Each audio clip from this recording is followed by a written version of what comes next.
Hello बेटा, कैसे हो?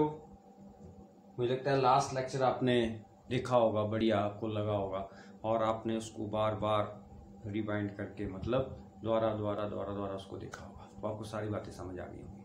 तो आज हमने क्या करना है, Newton's third law of motion. और उससे पहले, Newton third law of motion से पहले मैंने आपको बताना है कि जो इम्पल्स है, area under force time graph that is equal impulse of the force, मतलब area under force time graph. Question क्या आएगा? Question show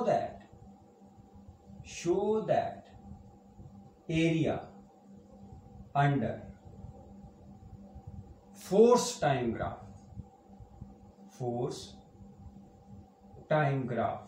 show that area under force time graph वो किसके बराबर होना चाहिए? That is equal to impulse of a force, is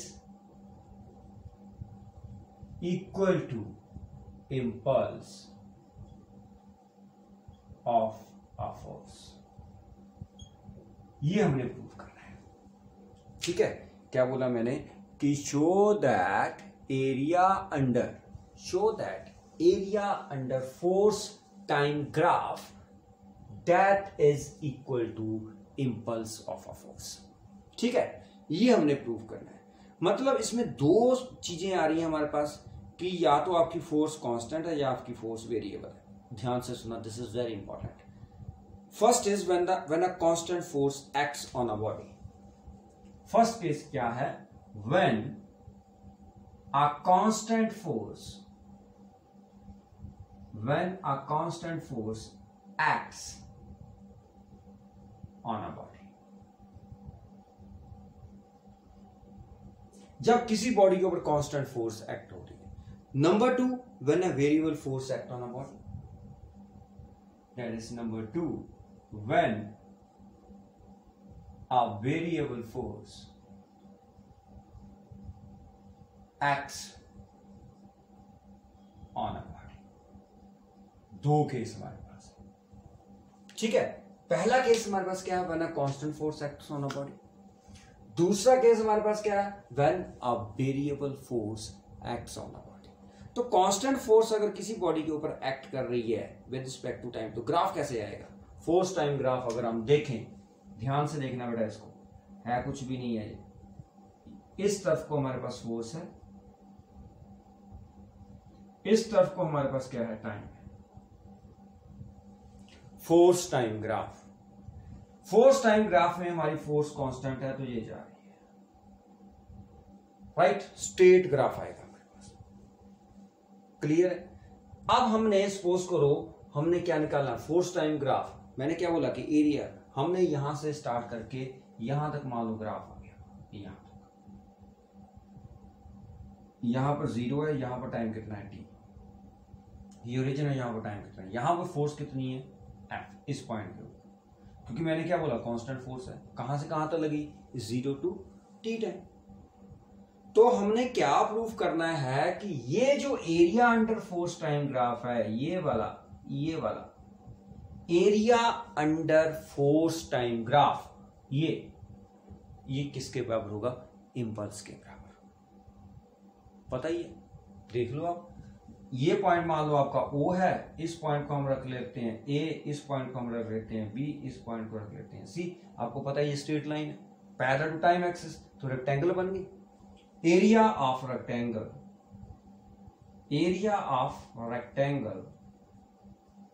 किसके बराबर होगा? Area under force time graph. Area under कौन सा ग्राफ है? ये फोर्स टाइम ग्राफ। मतलब ये जो एरिया ऑफ रेक्टेंगल है, area under force time graph ही है। Area under force time graph है तो रेक्टेंगल का एरिया क्या होता है? What is the area of rectangle? Rectangle का एरिया क्या होगा? OA इंटू OC, या AB इंटू BC, कुछ भी लिख लो आप, तो that is equal to area. यही हुआ, OA इंटू OC। देखो area under force time graph किसके बराबर हुआ? Area of rectangle. तो एरिया ऑफ रेक्टेंगल किसके बराबर हुआ? OA into OC। What is OA? That is F। What is OC? That is T। तो फोर्स इंटू टाइम बेटा क्या हुआ? Impulse, that is J। किसके बराबर है? Area under force time graph. हो गया प्रूफ, सो सिंपल। मतलब इस रेक्टेंगल का अगर हम एरिया फाइंड करते हैं इस रेक्टेंगल का, तो ये जो रेक्टेंगल है ये हमें क्या बता रही है, area under force time graph, 0 से लेकर t तक। तो जब हमने उसका एरिया फाइंड किया बच्चा, तो एरिया फाइंड किया, तो एरिया फाइंड करते करते हमारा एरिया ऑफ रेक्टेंगल किसके बराबर हुआ, area under force time graph. मतलब area under force time graph किसके बराबर हुआ, area of rectangle. Area of rectangle क्या होता है, OA इंटू OC। OA कितना है, डेट इज F। OC कितना है, डेट इज D। तो क्या बन गया, ये G के बराबर बन गया। क्यों, क्योंकि फोर्स इंटू टाइम तो इम्पल्स होता है। तो area under force time graph हमने किसके बराबर प्रूफ कर दिया। तो आप यहां पर लिखोगे, पूरा लिख देना है, ठीक है। यहां पर लिख देना है एरिया किसके अंडर, फोर्स टाइम ग्राफ। यहां पर भी आपने area under force time graph, तो ये भी क्या बन गया, एरिया अंडर फोर्स टाइम। पूरा आर्टिकल आपका कंप्लीट। तो ये किसके लिए था, when a constant force act on the body. जब हमारी बॉडी के ऊपर क्या लग रही है, कांस्टेंट फोर्स लग रही है। क्लियर है, constant, when a constant force act on the body, right. इसके बाद हमारे पास, जब हमारे पास वेरिएबल फोर्स लग रही है, when a variable force act on the body. जब वेरिएबल फोर्स लगेगी तो वेरिएबल फोर्स में हमारे पास ग्राफ ऐसा थोड़ा आएगा। वेरिएबल फोर्स में हमारे पास ग्राफ कैसा आता है, ध्यान से देखना। ये मान लो सपोज करो हमारे पास इस तरफ को फोर्स है, इस तरफ को हमारे पास टाइम है, this is time, here that is force. एक हमारे पास फोर्स है, दूसरा हमारे पास क्या है, टाइम। तो फोर्स टाइम ग्राफ के अंडर एरिया हमारे पास ये, ओके, क्लियर है। अब इसका हम एरिया कैसे निकालेंगे, प्रॉब्लम तो ये है ना, निकालना हमने area under force time graph ही है, लेकिन जब हमारे पास वेरिएबल फोर्स आ रही है, कभी बढ़ रही है कभी कम हो रही है, तो जब हमारे पास ऐसी वेरिएबल फोर्स आएगी तो हम इसका एरिया कैसे निकालेंगे। ऐसे जो हैं, ध्यान से सुनना इसको, ये जो इसके ऊपर पॉइंट है ना, ये है सिंपल सा पॉइंट है, लेकिन समझने में थोड़ा सा मुश्किल है। अगर हम ऐसे ग्राफ का एरिया फाइंड कर रहे हैं तो हम क्या करते हैं, हम इस पूरे जो हमारे पास area under force time graph है, इसको स्मॉल एरिया स्टेप्स में क्या कर देते हैं, डिवाइड कर देते हैं। एरिया स्टेप्स, ऐसे छोटी छोटी एरिया स्टेप्स बना देंगे, ऐसे ऐसे बहुत सारी स्टेप्स मैंने बनानी है। वन सच स्टेप मैंने ऐसे ली हुई है, और ये स्टेप इस ढंग से लेनी है such that force corresponding to that step. अभी तो मैंने ये स्टेप जो है बड़ी ली है, देखो ध्यान से, थोड़ी सी बड़ी करके रही बताऊं, लेकिन ये बहुत छोटी है। मैं आपको ये बड़ी करके बता रहा हूं, इसमें पता नहीं कितनी छोटी छोटी स्टेप्स आ जाएंगी। और आपने इस पूरी जो हमारे पास ग्राफ है, इसको इतना छोटा कर देना है, इतनी छोटी छोटी स्टेप में इसको डिवाइड कर देना है, सच दैट जो फोर्स होगी कॉरस्पॉन्डिंग टू दैट स्टेप वो कांस्टेंट होनी चाहिए। अगर मैं ये देखूं तो यहां पर फोर्स कांस्टेंट थोड़ा है, ये तो मैंने आपको दिखाने के लिए बताया। जितना मैं ये छोटा करता जाऊंगा ग्राफ, उतना ये फोर्स में डिफरेंस क्या होता जाएगा, कम होता जाएगा। एक टाइम के ऊपर ऐसा होगा कि ये इतनी छोटी स्टेप हो जाएगी कि इसके कॉरस्पॉन्डिंग फोर्स क्या हो जाएगी, कांस्टेंट। वैसे ही हमने छोटी छोटी स्टेप लेनी है। ध्यान से सुनना, मैं फिर से क्या बोल रहा हूं। मेरे पास ये ग्राफ है, राइट, मैंने क्या करना है, इसका एरिया फाइंड करना है। तो मैंने जैसे सपोज करो ये स्टेप ली इतनी बड़ी, तो इस स्टेप के अकॉर्डिंग देखो ये फोर्स का डिफरेंस आ रहा है, मुझे चाहिए कांस्टेंट फोर्स। मैं इसको और कम कर रहा हूं, जैसे जैसे मैं स्टेप का साइज छोटा कर रहा हूं तो फोर्स जो है वो उसमें डिफरेंस क्या हो रहा है, कम हो रहा है। और छोटा कर रहा हूं और डिफरेंस कम हो रहा है, और छोटा कर रहा हूं और डिफरेंस, सच दैट इतना छोटा कर दूंगा कि उस स्टेप के कॉरस्पॉन्डिंग फोर्स क्या हो जाएगी, कांस्टेंट हो जाएगी। तो वैसी स्टेप जिसमें फोर्स कांस्टेंट है, वैसी आपने स्टेप्स बना बना के इसको क्या कर देना है, डिवाइड कर देना है। Okay, clear. अब क्या कर रहा था मैं यहां पे, ध्यान से देखना कि मेरे पास ग्राफ था ये, मैंने वन सच स्टेप एक इमेजिन कर ली। ये मैं आपको बड़ी इसलिए बता रहा हूं, है जो छोटी है, बिल्कुल छोटी है। बड़ी स्टेप मैं इसलिए आपको बता रहा हूं ताकि आपको समझ आ जाए। सपोज करो मैंने ऐसी स्टेप ली है, ये क्या है, बहुत छोटी है, सच दैट इसके कॉरस्पॉन्डिंग फोर्स क्या है, कांस्टेंट है, मतलब इतनी छोटी लेनी है। इस स्टेप का जब आप एरिया लोगे, ये देखो, जब आपका ये डिफरेंस कम हो जाएगा तो नियर अबाउट ये ऐसी आ जाएगी स्टेप।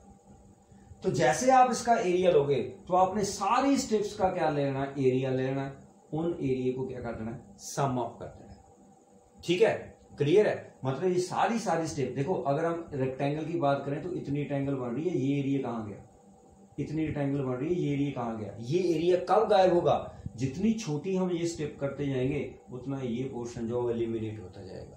और ये एलिमिनेट कब होगा, जब फोर्स जो है वो क्या होती जाएगी, उस स्टेप के अकॉर्डिंग क्या हो जाएगी, कॉरस्पॉन्डिंग टू दैट स्टेप वो क्या हो जाएगी बेटा, दैट इज कांस्टेंट। मेरी बात समझ आ गई, क्लियर है। तो हमने इसको ऐसे डिवाइड करना है और इन सभी स्टेप्स का एरिया लेना है और उन सभी को क्या कर देना, एरिया जो है वो ऐड कर देना, that will give you the impulse corresponding to that graph. मेरी बात समझ आ गई, पता चल गया। मतलब जो एरिया है आपने उसको क्या करना है, इतना छोटे छोटे स्टेप में डिवाइड कर देना है कि वो स्टेप के कॉरस्पॉन्डिंग जो फोर्स होनी चाहिए वो कांस्टेंट होनी चाहिए।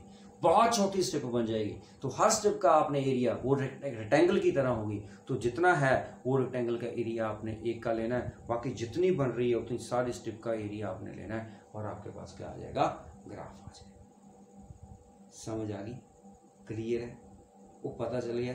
जितनी स्टेप्स होंगी उतने ही आपने क्या करना है, एरिया जो है वो लेते जाना है और उनको सम अप कर देना है, वो आपके पास क्या आ जाएगा, इम्पल्स आ जाएगा। गॉट इट, पता चल गया। अब हम क्या करेंगे, अब हम करेंगे Newton's third law of motion. बड़ा इंटरेस्टिंग है ये, है ना। इसमें बहुत सारी प्रॉब्लम्स है, हॉर्स कार्ट प्रॉब्लम, कोई लिफ्ट प्रॉब्लम। मैं आपका वेट जो है वो बढ़ा भी दूंगा, राइट, आपका वेट जो है वो कम भी कर दूंगा, आपका वेट 0 भी कर दूंगा, ठीक है। और हॉर्स कार्ट प्रॉब्लम भी है, मासेस एंड पुली भी है, बड़ी इंटरेस्टिंग है। तो मैंने आपको फिर से बोला कि जितनी भी वीडियो हम आपको पोस्ट करते हैं ये मत सोचना कि हमें पता नहीं चल रहा है। मैंने इंटरेक्टिव सेशन लेना है, उसमें मैंने क्वेश्चन पूछने शुरू कर देने हैं कि मैंने उस पॉइंट के ऊपर आपको बताया था तो वो मुझे उसका आंसर बताओ। जिसने नहीं बताया उसकी एब्सेंट लगती जाएगी, ठीक है। अटेंडेंस आपकी रो रहेगी, जैसे ही आप एंटर करते हो उसी टाइम आपकी स्क्रीनशॉट हमारे पास आ जाता है कि कौन आया कौन नहीं आया, राइट। और आपका जो अब पता नहीं ये कोरोना कितनी देर तक चलेगा, तो फिर वो हम आपकी फीडबैक जो है वो अपने पास रखेंगे, उसके अकॉर्डिंग में फाइनल में आपके प्रैक्टिकल के मार्क्स लगेंगे। हो सकता है कि आपके मार्क्स जो है पेपर भी ना हो, तो फिर मार्क्स कैसे लेंगे, कैसे प्रमोट करेंगे। तो हर चीज़ जो है वो अपने माइंड में रख के आपने हर वीडियो देखनी है और हर इंटरेक्टिव सेशन जो है उसको अटेंड करना है। Okay, clear. अब चाहते तो हम यही है कि ये कोरोना जो है वो खत्म हो जाए और आप जल्दी जल्दी स्कूल में आओ और फिर लाइव जो है वो चलेगा काम, है ना।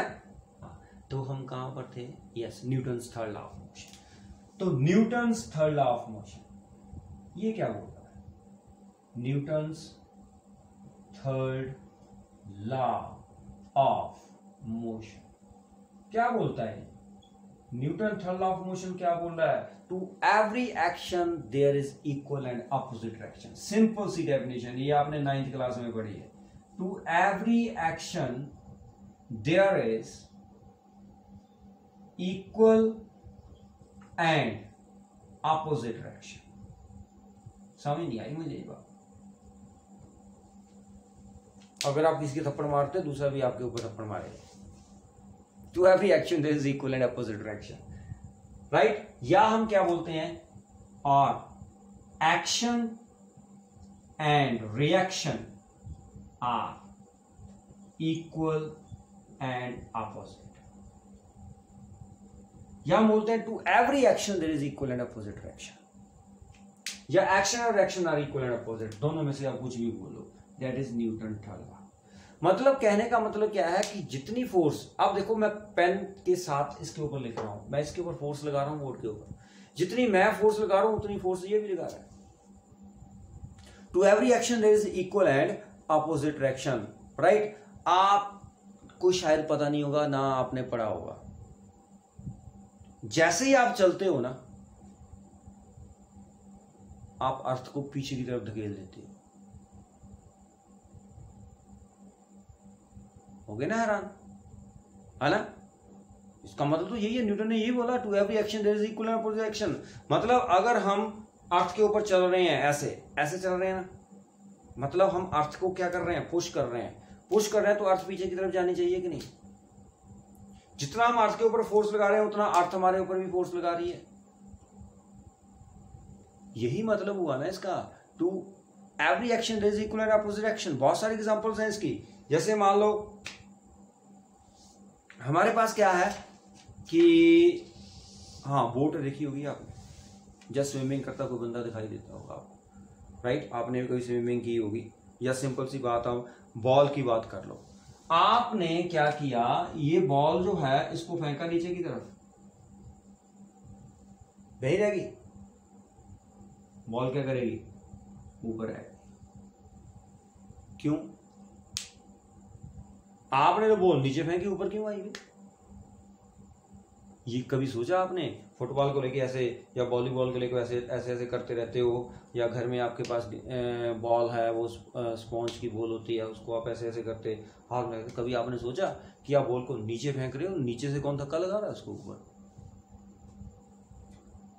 कौन लगा रहा है? ये सोचा आपने कभी?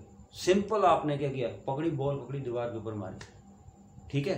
दीवार में कौन बंदा था जो आप जब बॉल को फेंक रहा है?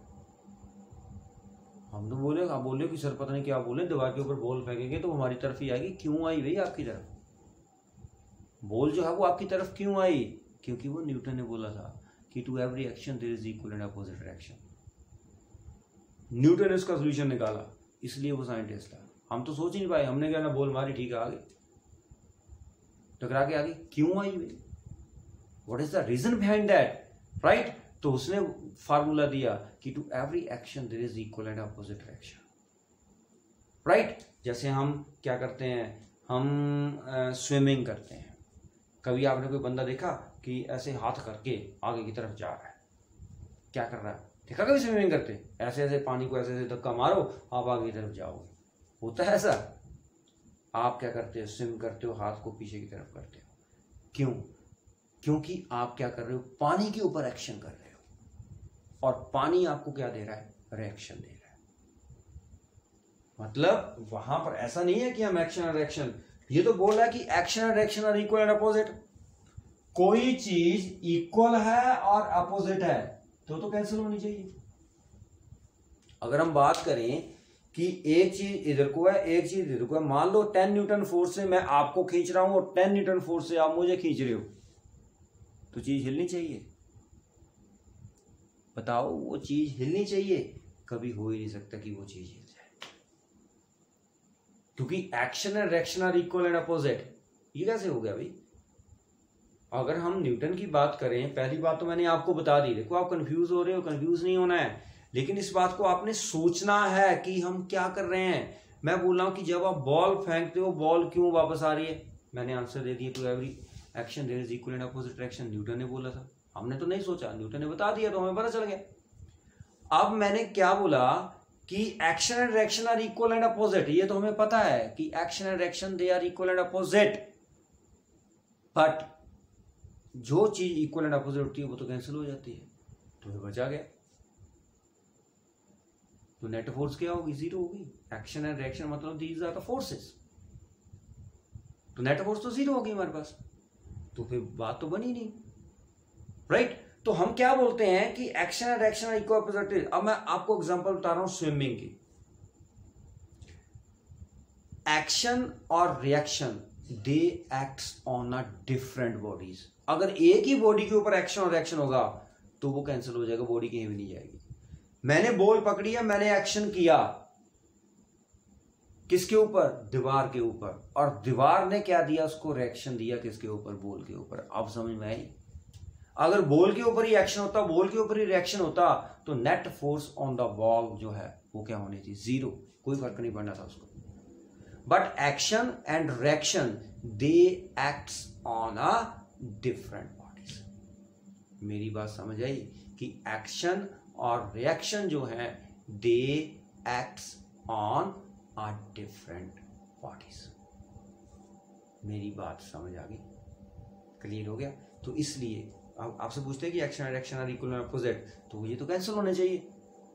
अब सिंपल की बात है, अगर आप नहीं, सभी ने पढ़ा होगा to every action is equal and opposite action, आपने भी पढ़ा है 9th क्लास में, लेकिन आपने कभी पूछा नहीं होगा अपने टीचर से कि सर या मैम कि जब एक्शन और रिएक्शन इक्वल एंड अपोजिट है तो वो तो कैंसिल हो गए। सोचा कभी आपने? नहीं सोचा ना, तो +1 में आके सोचो। लेकिन मैंने उसको आपको सोल्यूशन भी बता दिया कि जब हम एक्शन करते हैं, हम मैंने बॉल पकड़ी, मैंने दीवार के ऊपर मारी, मतलब मैंने दीवार के ऊपर क्या किया? एक्शन किया।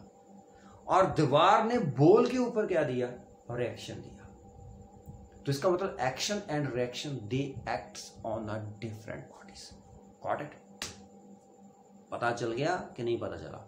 चल गया ना पता? दूसरी बात, जब हम स्विम करते हैं तो हम पानी को पीछे की तरफ धकेलते हैं, मतलब हम वाटर के ऊपर एक्शन कर रहे हैं और वाटर हमारी बॉडी के ऊपर क्या कर रहा है? रिएक्शन कर रहा है। हम किसके ऊपर कर रहे हैं? वाटर के ऊपर एक्शन। और वाटर किसके ऊपर एक्शन कर रहा है? हमारी बॉडी के ऊपर।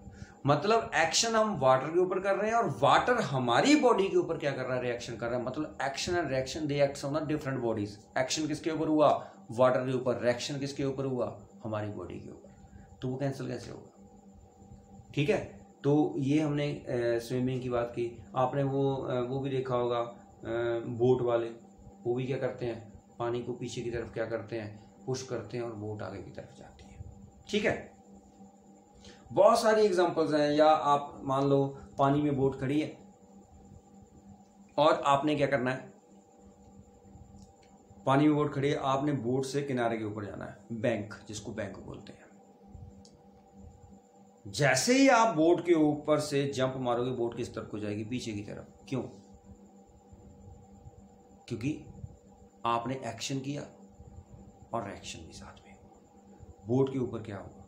आपने क्या किया? आपने बोट के ऊपर जैसे फोर्स लगाई, आपने तो आगे की तरफ आए ना, लेकिन आपने क्या किया? एक्शन किया। और एक्शन किसके ऊपर किया? आपने बोट के ऊपर एक्शन किया और एक्शन आपकी बॉडी के ऊपर हो गया, आप आगे की तरफ आ गए। ऐसी बहुत सारी एग्जांपल्स हैं। जैसे मान लो सपोज करो कि आपके पास ना एक क्या बोलते हैं उसको, ब्लॉक है, लकड़ी का ब्लॉक है। ठीक है, लकड़ी का आपके पास ब्लॉक है और आपने उसमें नेल मतलब कील लगानी है। हथौड़ी मैंने आपको दे दी, हैमर जिसको बोलते हैं, वो आपको दे दिया। और मैंने क्या किया? वो जो ब्लॉक है वो मैंने टेबल के ऊपर रख दिया। सिंपल, जैसे ये डस्टर है ना, ये वाला, ये ब्लॉक मैंने ऐसे रख दिया। मैंने आपको नेल दे दी, ये ऐसे ब्लॉक पड़ा है, राइट? सिंपल है ब्लॉक, मतलब ये नहीं है कि 20 किलो का है, छोटा सा ब्लॉक है, जैसे 100 ग्राम का होगा। फिर मैंने बोला यहां पर मुझे आपने क्या लगानी है? नेल लगा के देनी है। क्या करोगे आप? नेल को उठाओगे, यहां पर रखोगे और हथौड़ी मारोगे। लगेगी नेल? कभी भी नहीं लगेगी। It is very difficult to drive a nail into a wooden block without holding the block. आपने नेल लगानी है, एक हाथ से आपने नेल पकड़ी और दूसरे हाथ से आप हैमर मार रहे हो, तो जैसे ही आप हैमर मारोगे नेल के ऊपर, ये आगे की तरफ जाएगी कि नहीं? जब तक इसको आप होल्ड नहीं करते हैं तब तक नेल जो है वो ड्राइव नहीं होगी। समझ आ रही? हम दीवार के ऊपर नेल लगाते हैं, कील लगाते हैं, क्योंकि दीवार यहीं पर खड़ी हुई है due to inertia of rest. जब हम नेल उसके ऊपर लगाते हैं तो दीवार खड़ी है, हम दीवार के ऊपर क्या कर रहे हैं? एक्शन कर रहे हैं, और दीवार क्या कर रही है? रिएक्शन कर रही है। ऐसे ही जब हम इसके ऊपर क्या करेंगे? एक्शन करेंगे, तो ये हमें रिएक्शन नहीं देगी, ये भी उसी तरफ को चली जाएगी। जब हम इसको होल्ड करेंगे, तो जब हम इसके ऊपर नेल के ऊपर हैमर मारेंगे तो हम उसके ऊपर एक्शन कर रहे हैं और ये क्या देगा? हमें रिएक्शन देगा, तो नेल जो है वो अंदर की तरफ चली जाएगी। समझ आई? तो मैंने क्या बोला? It is very difficult to drive a nail into a wooden block without holding that wooden block. Clear है? इसका रीजन क्या है कि उसको हम एक्शन तो कर रहे हैं बट हमें रिएक्शन नहीं मिल रहा। रिएक्शन तभी मिलेगा जब हम उसको क्या करेंगे? होल्ड करेंगे। Got it? ऐसी बहुत सारी एग्जांपल्स है। लॉन्चिंग ऑफ रॉकेट की बात करो आप, रॉकेट में क्या होता है? जो एग्जॉस्ट गैसेस होती हैं वो क्या करती हैं? एक्शन करती हैं। पहले जमीन के ऊपर जैसे चलता है, वो जमीन के ऊपर एक्शन करेगी तो जमीन उसके ऊपर क्या देगा? रिएक्शन देगा। उसके बाद वो एटमॉस्फेयर के ऊपर क्या कर रही है? एक्शन कर रही है। और एटमॉस्फेयर रॉकेट के ऊपर क्या कर रहा है? और रिएक्शन दे रहा है। तो ये भी न्यूटन्स का क्या है, थर्ड लॉ। समझ आई, पता चला? तो ये न्यूटन थर्ड है, राइट। तो मैंने बहुत सारी एग्जांपल्स आपको न्यूटन थर्ड लॉ के ऊपर बता दी। इसके बाद हमारे पास आ गई अब कि मोशन ऑफ व्हीकल में भी क्या होता है। जैसे मैंने बोला कि जब हम चलते हैं तो हम क्या करते हैं, अर्थ को ऊपर एक्शन करते हैं और अर्थ हमारे ऊपर क्या देता है, रिएक्शन देता है, हम आगे की तरफ जाते हैं। ऐसे ही जब हमारी गाड़ी चलती है तो व्हील्स जो है वो अर्थ के ऊपर क्या करते हैं, एक्शन करते हैं और हमें क्या मिलता है, रिएक्शन मिलता है। तो हमारी गाड़ी क्या चलती है, आगे की तरफ चलती है। मतलब उसमें भी न्यूटन जो है वो थर्ड लॉ लगा है। अब हमारे पास आ गई हॉर्स कार्ट प्रॉब्लम। इसको ध्यान से समझना है, ठीक है। बाकी दो प्रॉब्लम जो है वो हम कल करेंगे। हॉर्स कार्ट प्रॉब्लम जो है वो हमने आज करनी है, ठीक है। हॉर्स कार्ट प्रॉब्लम को बेटा ध्यान से समझना है। जिसको नहीं समझ आई इसको वीडियो को बार बार देखना है, फिर भी नहीं समझ आई फिर से देखना है। अगर फिर भी नहीं समझ आई देन कॉल मी, नंबर आपके पास सभी के पास है, कॉल करो मुझे, ठीक है। कहां पर थे, हॉर्स कार्ट प्रॉब्लम, ये है हमारे पास हॉर्स कार्ट प्रॉब्लम। आप बोलोगे सर हॉर्स कार्ट में क्या प्रॉब्लम है, हॉर्स बांध दो कार्ट के साथ, अपने आप लेता जाएगा उसको। लेकिन इसके ऊपर देखो फिजिक्स बनी हुई है हॉर्स कार्ट प्रॉब्लम की। इसमें motion of horse, motion of cart और motion of horse and cart दोनों देंगे। अब ध्यान से देखना। अब मेरी भी क्या बोलते हैं उसको, जो ड्राइंग है वो हुआ है, हंसना नहीं है किसी ने भी, ठीक है। और जैसे मैं बनाता हूँ डायग्राम वैसे देखना। ये मैं पहले बना देता हूं कार्ट, इसमें टायर लगेंगे, ये मेरे पास कार्ट है, ठीक है। इसके ऊपर सामान पड़ा हुआ है और यहां पर इस पॉइंट के ऊपर हॉर्स है। हंसना मत। आप बोलोगे सर नहीं, मैं हॉर्स ऐसे बना लेता हूं, आप हंसोगे सारे। दिस इज हॉर्स, ठीक है, क्लियर है। ये जो पॉइंट मैंने बना दिया ये मेरे पास क्या है, हॉर्स है। हॉर्स मेरे से नहीं बनेगा, ठीक है। ये कार्ट है और ये क्या है, हॉर्स। अब जब हॉर्स चलेगा तो वो इस तरफ को जा रहा है ना, मतलब इस तरफ को जा रहा है, एक्सेलरेशन इस तरफ को है, तो वो क्या करेगा, ऐसे फोर्स लगाएगा, अपना पांव नीचे की तरफ करेगा ना। फोर्स जो है वो इस तरफ को क्या करेगा, एक्शन करेगा और उसको रिएक्शन किस तरफ को मिलेगा, आगे की तरफ। मतलब वो फोर्स इस तरफ को लगा रहा है और उसको रिएक्शन जो है वो इस तरफ को। ये बात क्लियर हुई, ठीक है। मतलब वो एक्शन किस तरफ को कर रहा है, पता ही है ना। हॉर्स ऐसे थोड़ा चलेगा, ऐसे थोड़ा चलेगा कंगारू की तरह। वो क्या कर रहा है, वो एक्शन कर रहा है। मतलब जैसे हम चल रहे हैं, पैर वो पीछे की तरफ कर रहा है तो उसको आगे की तरफ रिएक्शन मिल रहा है। अब आपको पता है कि हॉर्स का वेट भी होता है, तो वेट जो है वो वर्टिकली डाउनवर्ड होगा हमेशा, mg। वेट क्या होता है, m इंटू जी। ये समझ आ गई, क्लियर है। कैपिटल लेना है, चलो कैपिटल लेते हैं। m, what is m here? That is mass of force, ठीक है। कैपिटल m मैंने मास ऑफ फोर्स। अब ध्यान से सुनना मेरी बात, ये भी है। अब हॉर्स का वेट है, क्या वो नीचे की तरफ धस रहा है? मैं जमीन के ऊपर खड़ा हूं, क्या मैं नीचे की तरफ धस रहा हूं? नहीं धस रहा ना। इसका मतलब क्या है कि जब मेरा वेट नीचे की तरफ है तो एक वर्टिकल कंपोनेंट ऑफ फोर्स ऊपर की तरफ लग रहा है जो मुझे स्टेबल कर रहा है। अदरवाइज मैं जमीन के पीछे धंसा जाना, क्योंकि मेरी फोर्स नीचे की तरफ है, राइट। मेरा वेट जो है वो नीचे की तरफ है, इसका मतलब मुझे अंदर की तरफ धंसना चाहिए जमीन के अंदर, लेकिन मैं नहीं धंस रहा हूं। क्यों? क्योंकि जमीन मेरे के ऊपर क्या लगा रही है, क्या लगा रही है, वो भी फोर्स लगा रही है, इक्वल एंड अपोजिट फोर्स लगा रही है, इसलिए मैं स्टेबल हूं, राइट। तो इसका मतलब क्या है कि there is a vertical component V जो हॉर्स के ऊपर लग रहा है। मेरी बात समझ आ गई, ठीक है। इस तरह को उसने एक्शन किया, उसको क्या मिल गया, रिएक्शन। ये वेट है हॉर्स का और वो हॉर्स नीचे की तरफ थोड़ा धंस रहा है, मतलब उसके ऊपर कोई एग्जैक्टली इस वेट के अपोजिट, ठीक है, इस वेट के बिल्कुल अपोजिट अगर हम देखें तो ऐसे आएगा, बिल्कुल अपोजिट वर्टिकल कंपोनेंट लग रहा है v। Got it? ठीक है, फोर्स किस तरफ को जा रहा है बेटा? आगे की तरफ। तो दिस इज द हॉरिजॉन्टल, क्योंकि फोर्स जो है उसमें एक्सेलरेशन इस तरफ को, मैंने बोला कि एक्सेलरेशन जो है वो इस तरफ को जा रहा है। This is the horizontal component of force. ये हमारे को क्या कर रहा है? एक्शन कर रहा है। इधर को क्या मिल रहा है? रिएक्शन। ये सारी फोर्सेस है। वेट भी फोर्स है, ये जो वेट है this is also a force. R क्या है? रिएक्शन है। वी क्या? Vertical component. एफ क्या? Force. This is acceleration. Similarly यहां पर इसका भी वेट होगा mg, where m, small m, that is mass of cart. Small m क्या है बेटा? That is mass of cart. अब ये कार जो है वो भी नीचे की तरफ नहीं धंस रहा है। So what does it mean? कि इसके ऊपर भी एक क्या मिल रहा है? इसको रिएक्शन मिल रहा है, normal reaction. That is r dash. Weight कितना है? mg। r dash क्या है? That is the normal reaction. इसको भी नॉर्मल रिएक्शन मिल रहा है। जैसे ये होर्स के ऊपर मिल रहा है वर्टिकल कंपोनेंट, तो मैंने इसको क्या बोल दिया कि इसका वेट इतना है, तो इसको क्या मिल रहा है? रिएक्शन मिल रहा है ऊपर की तरफ। ये तो कार नीचे धंस जाना था, जमीन के अंदर ही चलते जाना था। ये बात समझ आ गई? इसको बैलेंस ये कर रहा है, इसको बैलेंस ये कर रहा है, इसको बैलेंस ये कर रहा है। तो एच कहां से आ गया?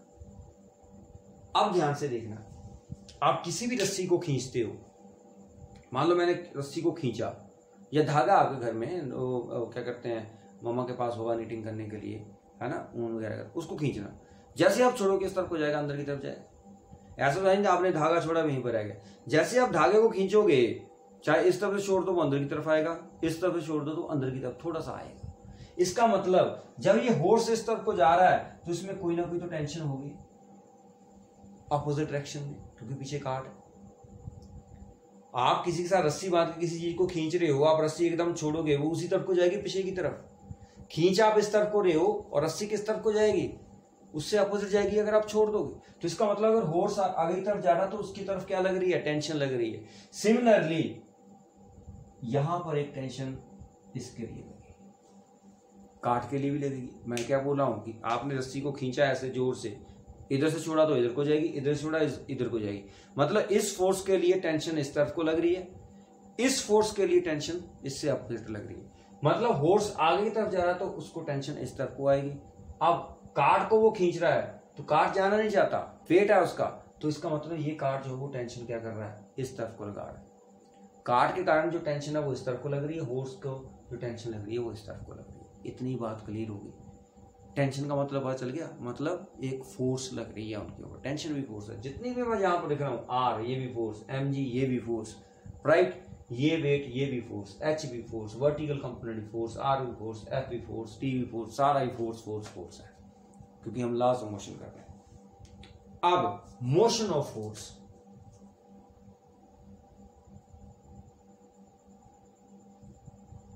मोशन ऑफ फोर्स, फोर्स के मोशन को हम देख रहे हैं। मोशन ऑफ फोर्स, ध्यान से देखो, मैंने क्या बोला?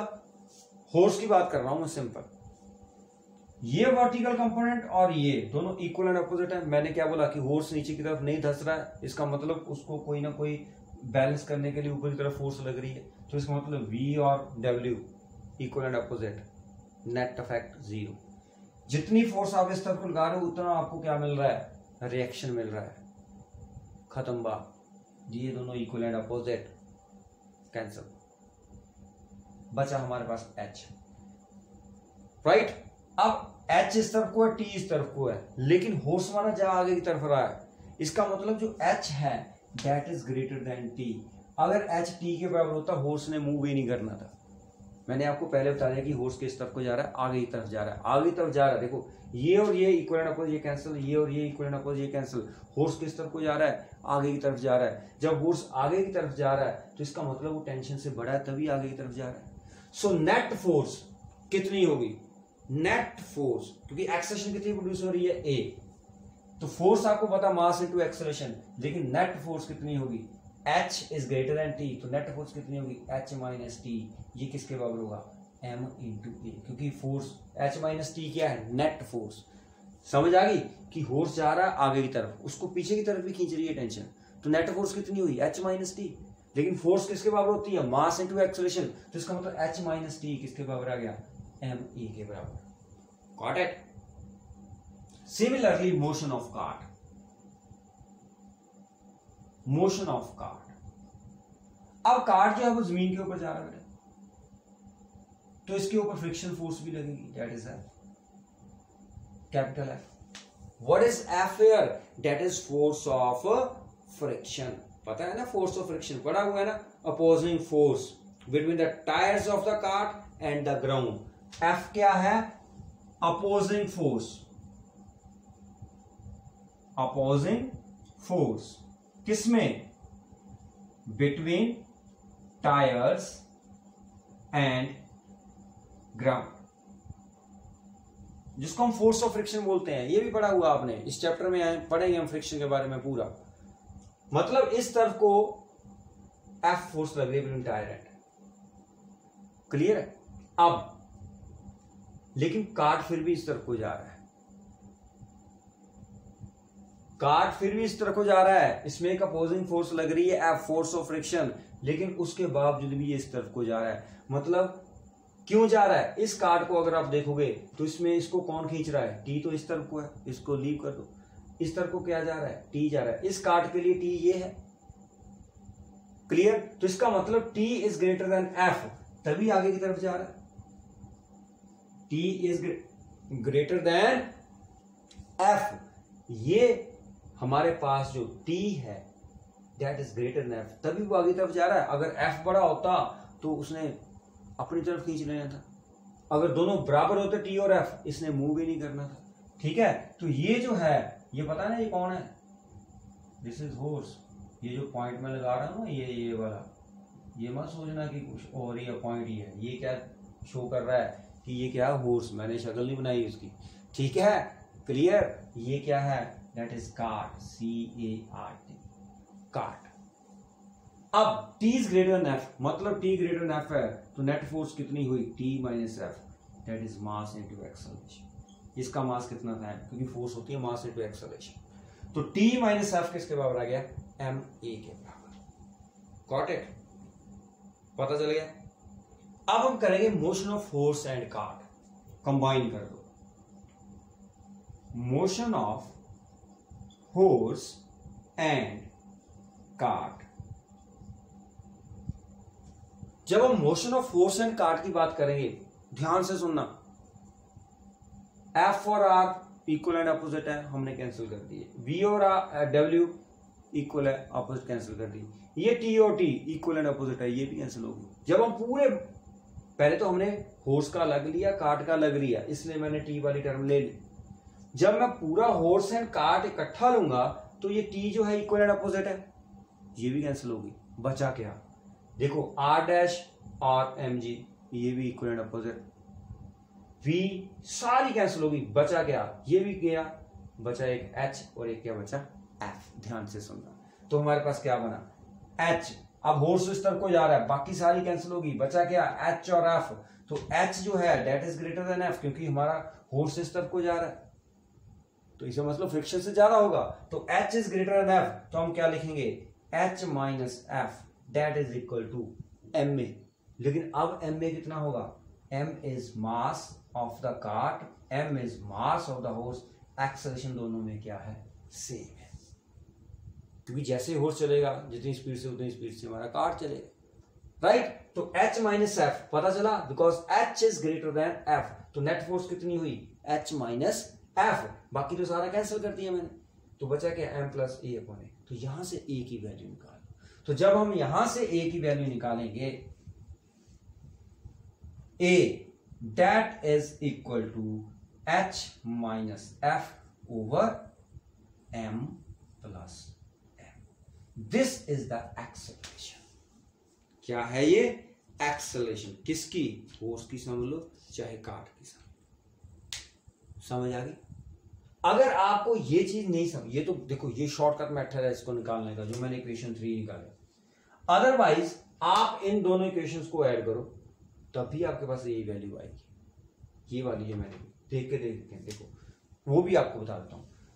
अगर आप नहीं, वैसे यही करना है जो मैंने आपको बताया, एडिंग इक्वेशन 1 and 2। जब आप इसको ऐड करोगे देखो h minus T that is equal to M A, इधर क्या है t minus F that is equal to small M A. Add कर दो, ये t माइनस का ये प्लस का ये कैंसिल हो गया। जब हम ऐड करेंगे इनको, ये t माइनस का ये t प्लस का, तो बचा क्या हमारे पास h माइनस एफ। जब ऐड कर रहे हैं तो ऊपर वाला M A plus M A हो गया, और यही टर्म आ गई, ये टर्म आ गई, ए कॉमन आ गया, यही चीज बन गई h minus F M plus M into A. तो आप दोनों तरफ से कर सकते हो, या तो आप इन दोनों इक्वेशन को ऐड कर लो, या मैंने सीधा बताया कि सारे इक्वल एंड अपोजिट है, बचा क्या है h और f, तो h माइनस एफ किसके बराबर होगा एम ए। एम अब मास किसका लेंगे पूरे होर्स कार्ड का, होर्स का कितना है कैपिटल एम, कार्ड का कितना है स्मॉल एम, दोनों को ऐड करके तो M plus M into A. This is horse cart problem. समझ आई? ये सारा क्वेश्चन ये मैंने आपको क्यों कराया, क्योंकि इसके ऊपर न्यूमेरिकल्स आते हैं। ठीक है, तो न्यूमेरिकल्स कैसे सॉल्व करने हैं मैंने आपको सारी चीजें बता दी, और कोई भी आपको डाउट है तो मैंने आपको बोला है आप व्हाट्सएप करो, आप मुझे कॉल करो, राइट। जो भी आपको प्रॉब्लम आती है वो आपने मेरे से डिस्कस कर लेनी है। ठीक है, टिल देन गुड बाय। और जैसे ही ये खत्म होता है आपको पता है कि आपका इंटरेक्टिव सेशन होगा, कोई प्रॉब्लम आपने बोल देनी है, अदरवाइज सभी ने प्रेजेंट होना उसमें। और उसमें प्रेजेंट ये नहीं है कि यूट्यूब में जो वीडियो आ रही है आप उसको बाद में देखोगे, मैंने इसी के ऊपर क्वेश्चन पूछने हैं। किसी से पूछ सकता हूँ कि हमने जो एक्सप्रेशन निकाली वो कितनी थी, क्वेश्चन पूछूंगा मैं कल से। ठीक है, किसी को भी उठा के मैंने उसे, और जो एब्सेंट हुआ उसके मैंने मार्क्स जो है प्रैक्टिकल के कम, थ्योरी के कम, वो मैंने अब कल से मैंने वो क्या करते हैं एक पैसे पहले भी मैंने वो लगाई हुई है, जो जो आता है कल से मैंने उसके ऊपर असेसमेंट लगानी शुरू कर देनी। अटेंडेंस तो लगती है आपकी डेली, अब असेसमेंट भी लग जाएगी। ठीक है, बाय बाय।